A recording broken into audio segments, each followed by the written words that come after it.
बिस्मिल्लाहिर्रहमानिर्रहीम।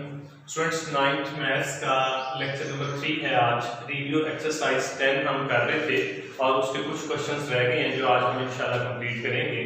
तो आप उसमें देखिए क्वेश्चन नंबर 2 है हमारे पास कि एक ट्राइंगल है एबीसी जो कॉन्ग्रुएंट है ट्राइंगल एलएमएन के। ये दोनों ट्राइंगल्स भी क्वेश्चन में दी हुई हैं और हमने ये बताना है कि एम जो एंगल है ये किसके कॉन्ग्रुएंट है, एन किसके कॉन्ग्रुएंट है और ए किसके कॉन्ग्रुएंट है। तो आप स्टूडेंट्स अगर इन दोनों फिगर्स को देखें जिनके बारे में ये बता चुका है क्वेश्चन में कि दोनों कॉन्ग्रुएंट हैं, तो इट मींस जो ना वो एंगल एम अगर हम देखें तो ये 30 डिग्री है। तो आप यहाँ देखें ये एंगल बी भी 30 डिग्री है, तो means angle M angle B के इक्वल है। तो हम यहाँ लिखेंगे this is equal to measure of angle B. इसी तरीके से आप देखें एंगल एन जो है वो हमारे पास इस फिगर में वो 60 है और इसमें देखें 60 का एंगल सी है, तो मैं यहाँ लिखूंगा this is equal to measure of angle C.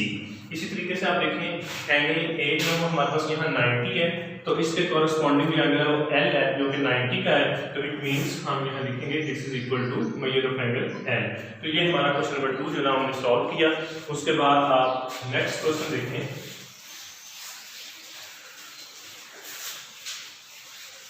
Question number 3। Question number 3 में देखें हमें ये कह रहा है कि इफ ट्राइंगल एबीसी कॉन्ग्रुएंट है ट्राइंगल एलएमएन के, और यहाँ पर दो ट्राइंगल्स उसने हमें दिए हुए हैं, हमने एक्स फाइंड करना है इनमें से।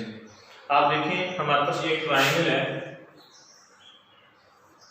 ए बी एंड सी, और इस ट्राइंगल में कह रहा है कि this is 40, this is 80 and angle C is 60। और उसके बाद जो दूसरी ट्राइंगल है हमारे पास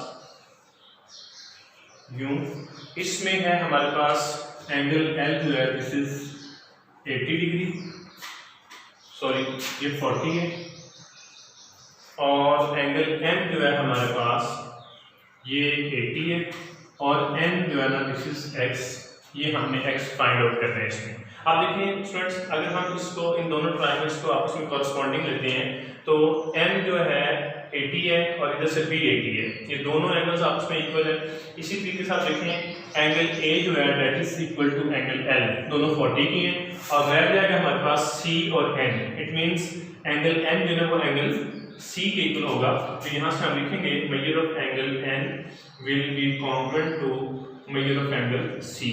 n जो है हमारे पास x है और c हमारे पास 60 डिग्री है, तो यूं हमारे पास x की जो वैल्यू है वो 60 डिग्री आ जाएगी।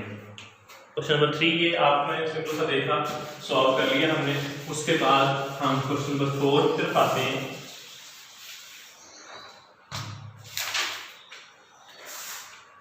क्वेश्चन नंबर 4 में हमें उसने एक फिगर दी हुई है और इस फिगर में वो हमें कह रहा है कि आपने अननोन वैल्यूज को फाइंड करना है। तो यूं देखिए हमारे पास ये फिगर है, this is A, this is B and this is C, और इसमें आप देखें दिस इज D, ये भी 90 है, ये भी 90 है, और हमारे पास ये जो लाइन है 5m - 3 है, एंड दिस इज 2m + 6, और दिस इज 55 डिग्री एंगल, और ये है हमारे पास ये वाला एंगल 5x + 5 डिग्री। तो स्टूडेंट्स अगर हम इस फिगर को देखें तो इसमें वो हमें बता रहा है कि this BD is congruent to DC। तो हम यहाँ से फ्रॉम द फिगर बात करते हैं। 5m - 3 जो है this is equal to 2m + 6, क्योंकि ये दोनों साइड्स कॉन्ग्रुएंट हैं। यहाँ से हम m की वैल्यू फाइंड करते हैं। m वाले हम एक तरफ ले आए और -3 उधर जाएगा तो प्लस हो जाएगा। 5m में से 2m निकाला तो 3m आ गया, दिस इज 9, तो m की वैल्यू आ गई मेरे पास 9/3, और यहाँ से ये कैंसिल हुआ, इसके साथ m की वैल्यू 3 आ गई। और उसके बाद हमारे पास दूसरा अननोन है यहाँ पर x हम कैसे फाइंड करेंगे? ये ऑपोजिट एंगल्स जो हैं इसके ये भी कॉन्ग्रुएंट है, उसने फिगर में यहाँ दिया हुआ है, क्योंकि ये दो साइड्स वो कह रहे हैं कि इक्वल है। तो अगर कोई दो साइड्स इक्वल होती हैं किसी ट्रायंगल की तो उनके ऑपोजिट एंगल्स भी इक्वल होते हैं। तो यहाँ से हम कह सकते हैं कि 5x + 5 will be equal to 55 degree.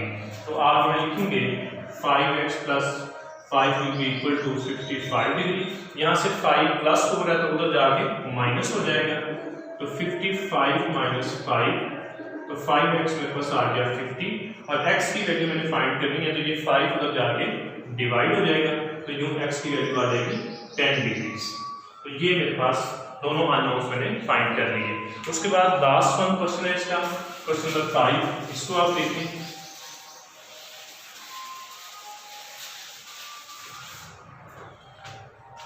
Question number 5 में कह रहे हैं कि एक ट्रायंगल है PQR और ये कॉन्ग्रुएंट है एक दूसरी ट्रायंगल से जो कि है ABC। अगर ये दोनों ट्रायंगल्स कहते हैं कि कॉन्ग्रुएंट है तो हमने अननोन्स को फाइंड करना है। तो हमारे पास एक ट्रायंगल से यूं ड्रा की हुई है, this is P, Q and R और इसमें जो एंगल P है एंगल Q है, दिस इज 90 डिग्री है। ये साइड उसने दी हुई है x है और this side is 5 centimetre and this is 4 centimetre. ये गिवन में है हमारे पास। एक और ट्रायंगल को दे रहा है हमें यहाँ पर और इस ट्रायंगल में कह रहा है कि ये A, इसका वर्टेक्स ये B है और ये C है और यहाँ पर एंगल B इसमें दिया हुआ दिस इज 90 और उसके बाद हमारे पास this side is y-1, this is Z and this is 3 centimetre.